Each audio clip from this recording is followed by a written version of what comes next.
Hello, hello. How are you today, Ben? I am fantastic, Mackenzie. How you doing?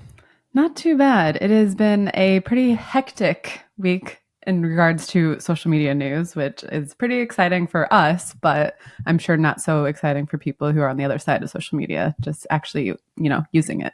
Yeah, in the weeds of it, but that's why this show exists is to help you navigate the treacherous waters that is the social media landscape. So let's get into it. Let's do it. So, we're going to just get right into it, like Ben said, and it's going to be a quick fire news at the beginning. And then, yeah, there's some interesting tidbits. And the first one that I find really interesting is that TikTok has now stolen notes from Instagram.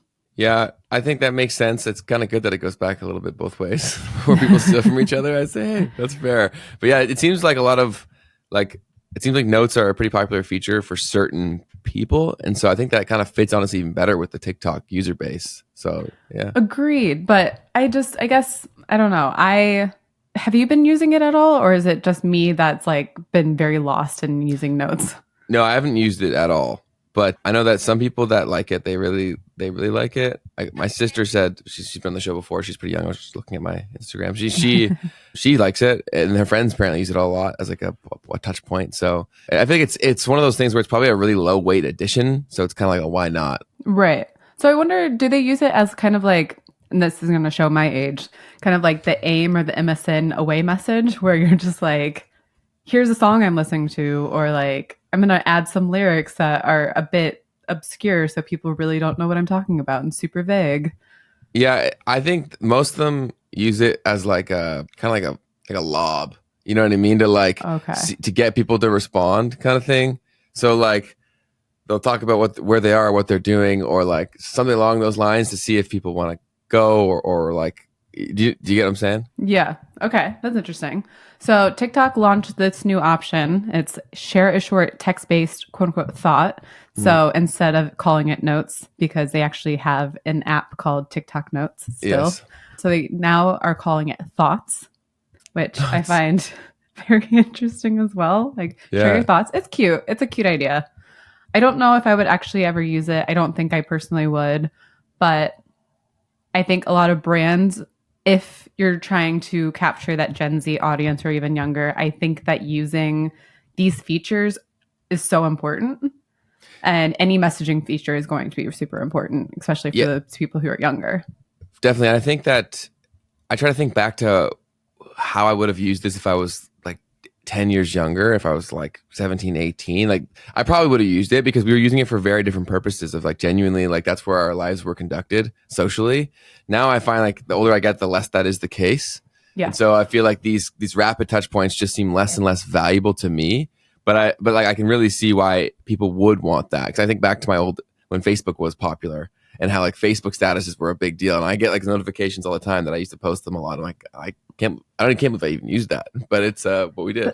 That's such a good point. I never really thought about that because I think about when I like Twitter was a new thing Mm. and just all of like the random thoughts that I put out on Twitter and the universe hoping that somebody would respond. And yeah, the same with Facebook. And I guess when stories for older millennials, that's more of the engagement piece. And so this is just the new engagement piece that Gen Z and Gen A are latching onto.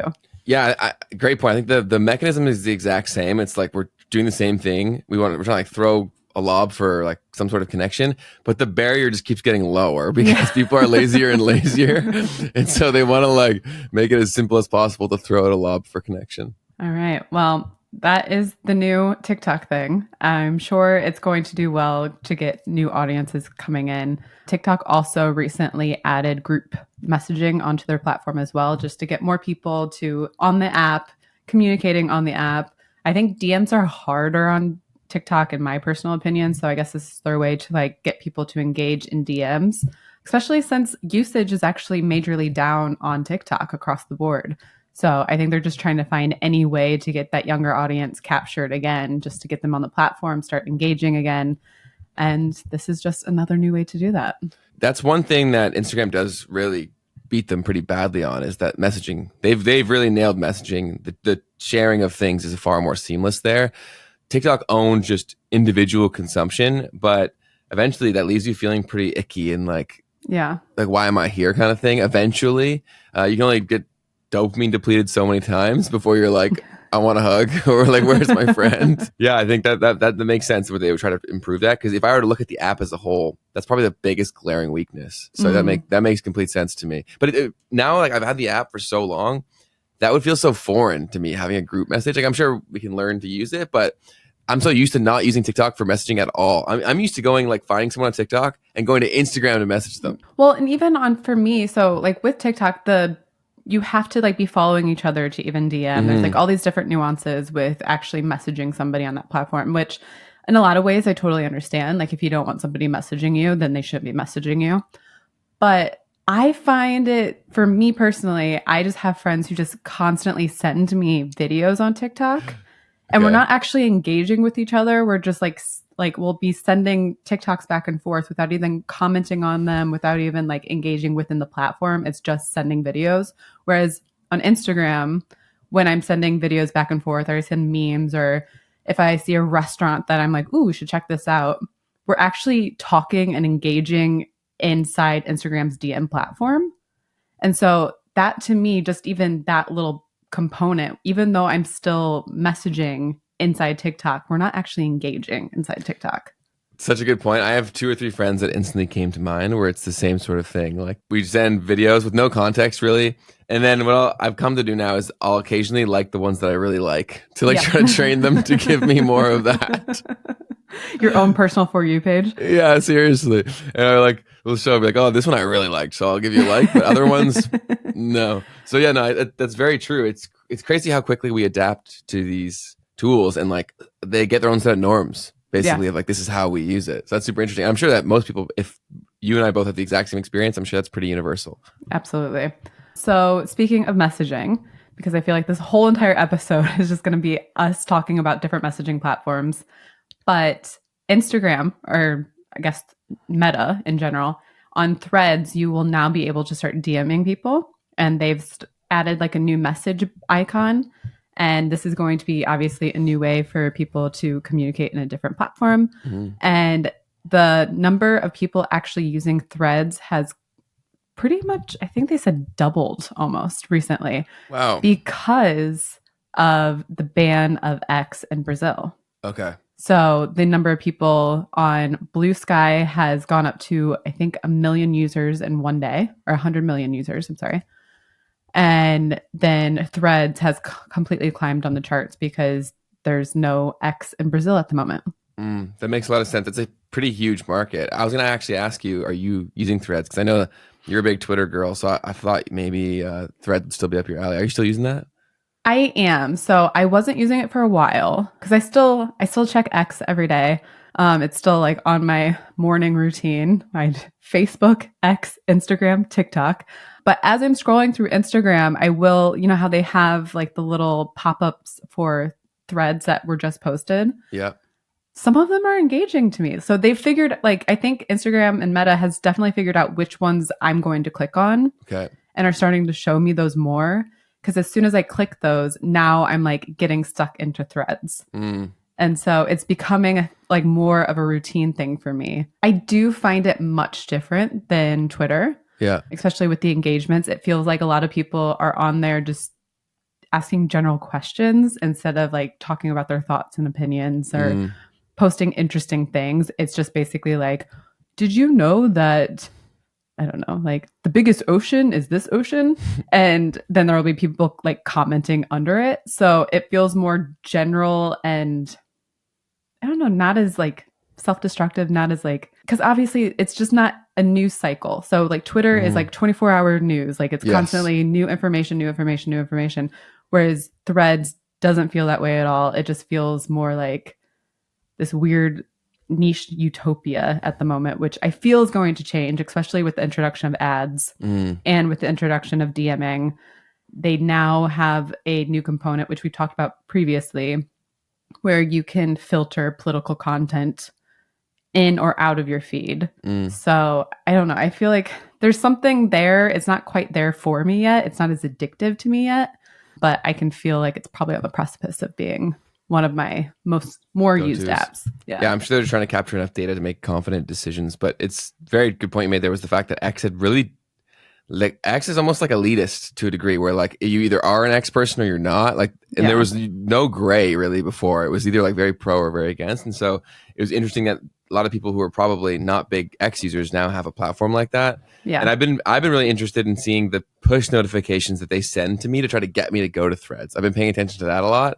And so on the account, on my more business account, where there's a lot more data for me like posting and consuming content, it's more interest based. But then on the one where I don't really post much on a personal one, it's all location based.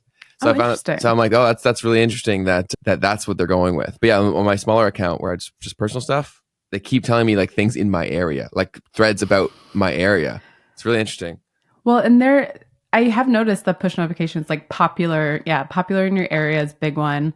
Obviously on our Flick threads, it's more about like social media. It's like really pushing the subject of what we talk about currently. So social media marketing, small business marketing, all that kind of thing. Whereas on my personal threads, it's more about travel space. It's more about like new restaurants to try. And yeah, like it's similar in the aspect of like the Instagram Explore page where they're really trying to curate it more and more to me. And they've really figured out their algorithm. They know what they're doing over there at Meta. Yeah, they have so much data. It's kind of, it'd be crazy if they hadn't, you know what I mean? So it makes complete sense. But yeah, that's the new thing that they're trying to push right now. Obviously, messaging is so important. And so, yes, they will be adding messaging into Threads very, very soon. And that was a long-winded way of us talking about that.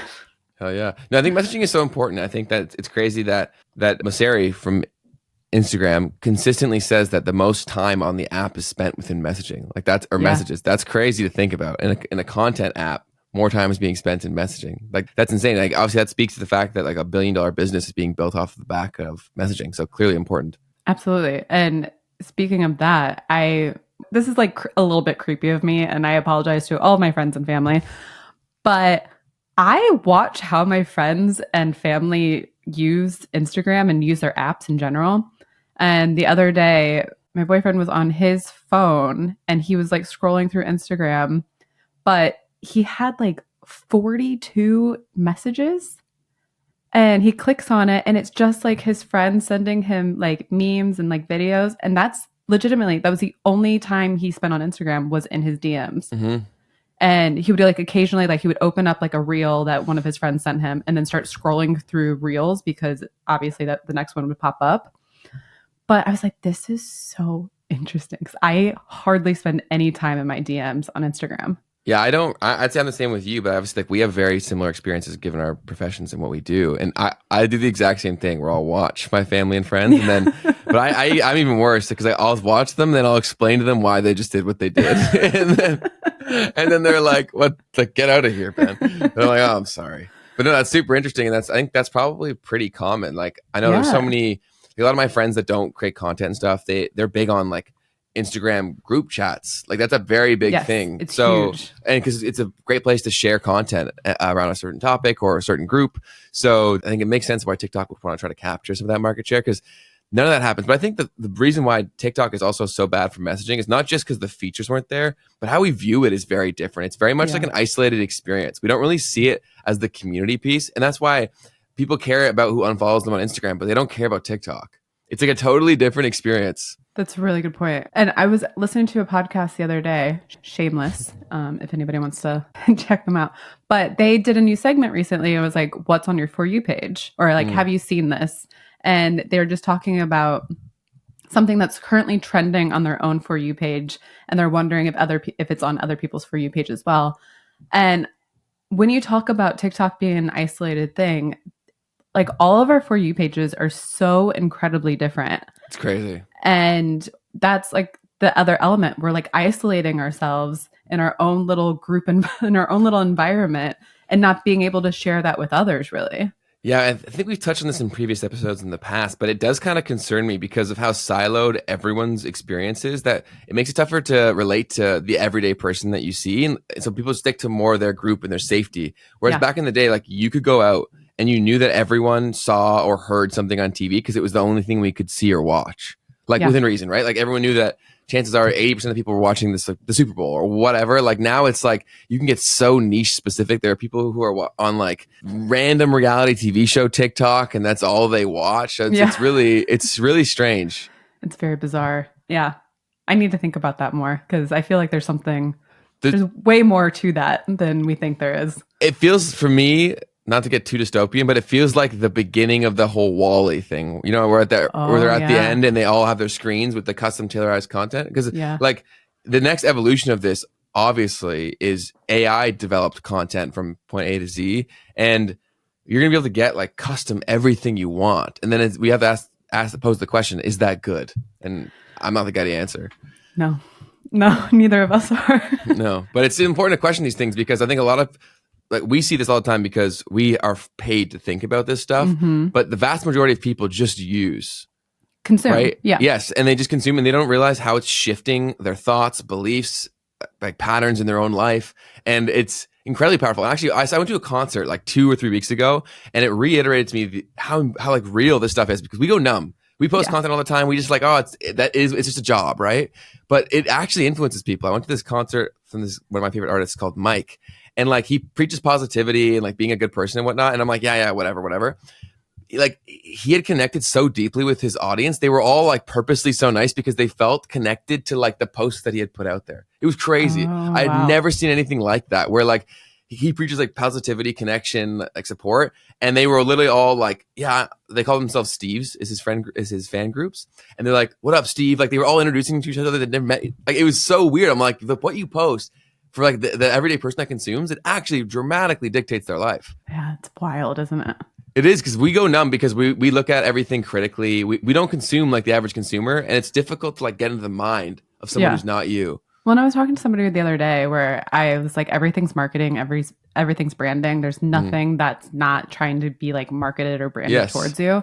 And they were like, you have such a cynical view on things. And I was like, I can just kind of see it. Like this has been my job for 8-9 years at this point. Like it's all marketing. Yes, and we've trained our brain to see these things. And so when they say ignorance is bliss, it is to a degree because every time that I discover more things, I'm like, oh, that's how we're being sold to, or that's how we're being marketed to. It's so funny that you say this because literally I was like 2 or 3 days ago, I'm really big into like UFOs and aliens and whatnot. And so it's a kind of niche random community. And so with it, I follow some like random obscure YouTube accounts, right? And so like they're like the core people. And so I went in there and I kept seeing like these people were talking about this ebook.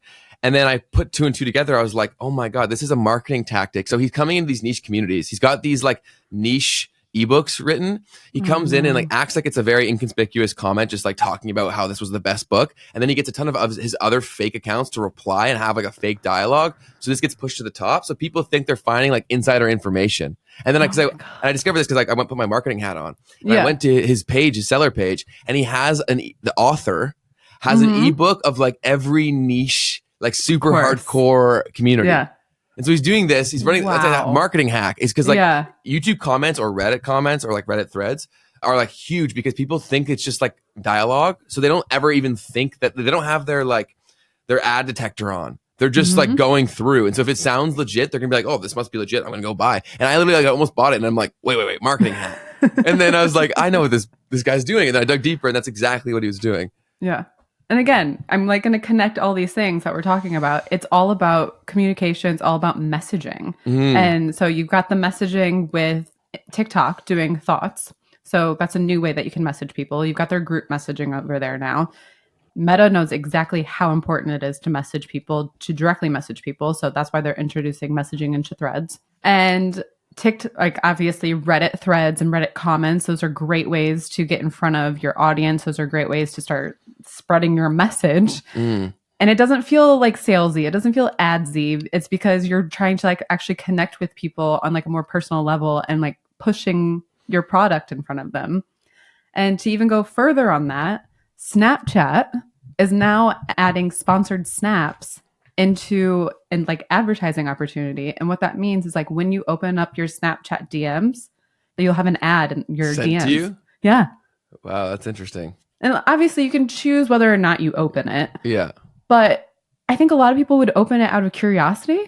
Yes. I think it's the point that you mentioned there that's so key. And if you want to read a book on this, it's called Persuasion by Robert Cialdini. And basically like the anchoring for like how people are coming into a situation matters so much. And I think you're right. I think that'll work on Snapchat because people are just so accustomed to it usually only being their friends and them opening everything. So they probably will. It's a lot like why SMS has like a nearly like 80%, 90% open rate, because people are just used to that. Correct. So yeah, I think that makes sense. Yeah, I think it's a genius idea to me. I have a feeling that Meta will definitely snap this up for like in the future once they start seeing Snapchat doing really well with this.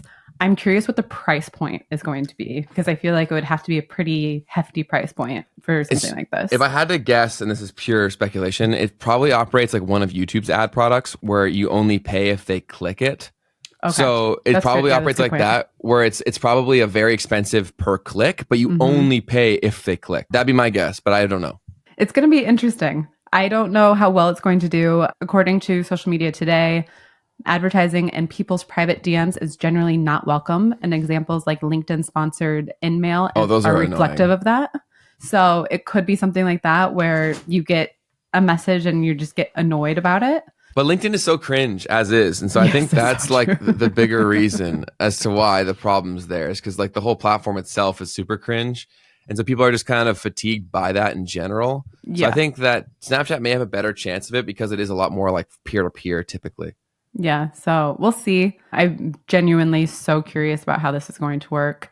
I think it will be good for Snapchat because I think Snapchat, like you said, it's a younger audience. People are more prone to like just click on any, and who knows what the ad will actually look like. Will it actually look like one of their friends sending them a snap and they just click it and it's like, whoop, there it is. It's a song. Yeah, I was thinking the exact same thing. So I don't know, but it's definitely one that I'm going to be watching closely. And then one of the other big things I've seen recently, and this is something new that Instagram has been working on, I think since for the past 2 months, you will now be able to create notes with your friends and collaborate with your friends on notes. I don't know why. Why do we need this? Yeah, they throw a lot at you just to kind of see what sticks, I guess. I'm just like reading the comments under like the announcement and somebody just put, why? It's a fair point. But then another person said, this could be fun. I think it would be great too if you can collaborate on videos or songs inside of the collaboration notes, which maybe, but yeah, I'm really not sure of the point of that is, but they're going in hard on notes over at Instagram. Yeah, they must have data that's telling them to do this because like oftentimes people from the outside think that, oh, this is just like a dumb decision, but they're usually data-backed decisions. Yeah, absolutely. And then the last thing that I wanted to talk to you about, which I think is really interesting because a lot of the time I forget about Pinterest. I love Pinterest personally. I don't really always like fully think about it as a brand. But Pinterest has now surpassed X when it comes to brands' usage of UGC-focused social platforms. So UGC, if you don't know, is user-generated content. So they're actually spending way more money, brands are in general, way more money on Pinterest than ever before. And it's usually like putting money behind a pin from a user that they've worked with or that they have seen on the platform, and they're just putting money behind it. Yeah, no, that's and this is big business because like that UGC became like the hottest thing probably of last year. Like, it was massive. Like that was everywhere. So that's a big deal. Yeah. So it just seems that brands are just completely going to Pinterest now, and I have noticed that a lot more. I've noticed a lot more ads on my Pinterest board, and there are a lot of people on TikTok on my personal For You page that are leaving Pinterest because there are so many ads. So I think there's something to that. I'm not 100% sure what I even want to say about that. But if you're a brand or a business and you're spending money on Pinterest, good on you. Because people are noticing. People are noticing. Yeah, no, it's. I think Pinterest is one of the platforms that I should spend more time on, like getting to know, because it's one that I'm the least familiar with, and it seems like it is doing a lot of things that are interesting at the very least. And what I really like about Pinterest is that it really knows what the trending things are going to be for in the future or currently trending. Obviously, people go on there to get inspiration. They get different ideas on there. You can get ideas for cocktails, recipes, outfits, blah, blah, blah, blah. And so every year they send out a trend report of things that people are currently searching for or going to be searching for. They think they're going to be searching for. And it's just a really good platform as a brand to use in general to figure out what the trends are going to be for their current audience. Yeah, completely. I think that's really important. Obviously, we've talked about how tailored content matters so much, but I've never really spent much time there. Like, do you use that platform much?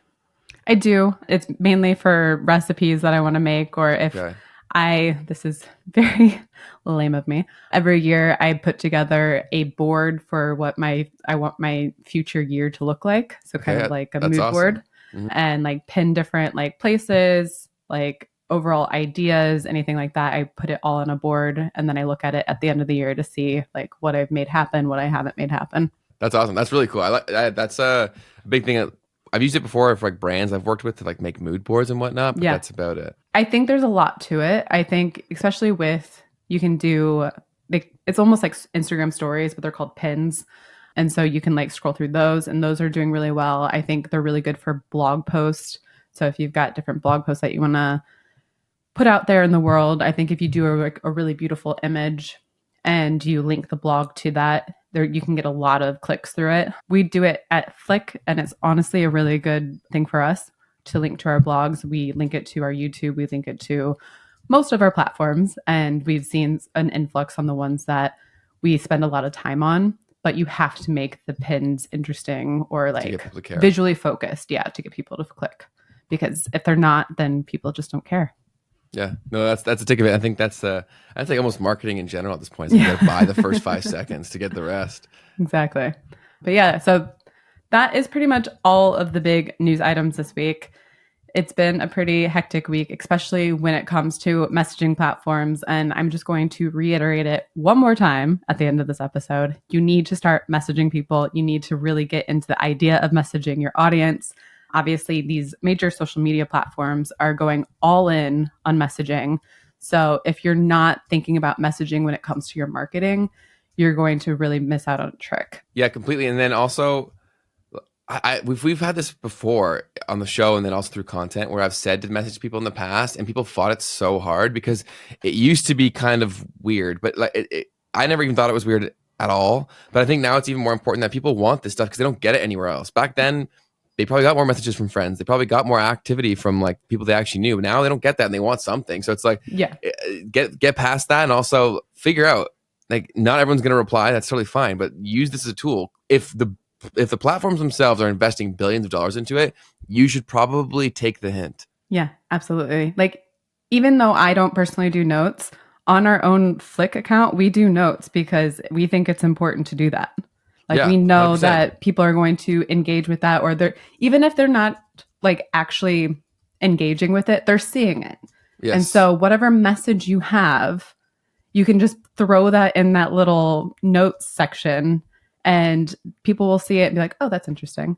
Or, oh, I didn't think about that. Even if it's like, if you're having a sale going on, tell people that you have a sale in your notes. Yes. Why not? It's a quick touch point, and it also helps with building brand. I think the thing you got to aware is that a lot of people, they don't interact like they used to. Like, getting engagement now is a lot like, just do they see it? Because people they're pretty numb. Like, they don't like as much stuff as they used to. They definitely don't comment on things like they used to. So yeah, it really does matter. And so you might not think it matters because, oh, they didn't care about it because they didn't comment. That's almost never true anymore. No, I never comment, and I am somebody who's in social media. So yeah, I never really do either. And oftentimes you'll see it. Like, if you study content, you'll see even stuff that goes extremely viral, there can be sometimes like hundreds of thousands of likes and like 100 comments. Yes. It's crazy. And this sounds so lame, but it seems almost like corny or just kind of cringy to like comment anymore, unless it's like your best friend. Yeah. And you're wanting to hype them up, obviously, online. But yeah, I don't really comment on brands. I don't really comment on any influencer or content creator like anymore that I follow. It's usually like sharing, it's usually saving, or it's sending them a message with their photo and being like, I love this. Yes. Yeah. 100%. Directly to them. Mm-hmm. So yeah, that is all we have time for today. Thank you so much for listening. We really, really appreciate it, and we love you all. And if you love us as much as we love you, give us a 5-star review because it helps people find the podcast. And we want to help people because that's what we love to do, and that's why we do this. 100%. Yeah, absolutely. Share this with a friend if they would take some value from it, and like we've talked about, it's important to connect with people. So if you have fellow marketing friends, they'll be happy you shared it with them, and we'll be happy that you did too. Yeah, message them this podcast. There you go. Problem solved. If you want to message us, we are over on all the social media channels at flick.social. We are also on X at flick_social. And Ben has so many wonderful YouTube videos that he keeps cranking out every single week. And we are at flick.social over there as well. What do you have on YouTube for us over there? So we've really been trying to go deep in terms of the value that we're giving. And so we're getting very granular in terms of helping you maximize what you get from social media. And so if you go watch our content that's coming out, that's been posted recently and what's coming out in the future, it's going to help you actually get what you want from social media. So we're attracting the right people and also making money from those people. So the things that actually matter. Unfortunately, most of the stuff that really pulls views when it comes to social media strategy doesn't actually move the needle. And so we want to help you be who you actually want to be on social. And so we're going to give you that content, and it's going to go pretty in depth, but you're going to learn a ton. Absolutely. So please go follow us over there, subscribe. And like I said, Ben has new videos every single week. And so he's always cranking out some good content. And that is all. We will see you or talk to you all in 2 weeks. See ya. Bye.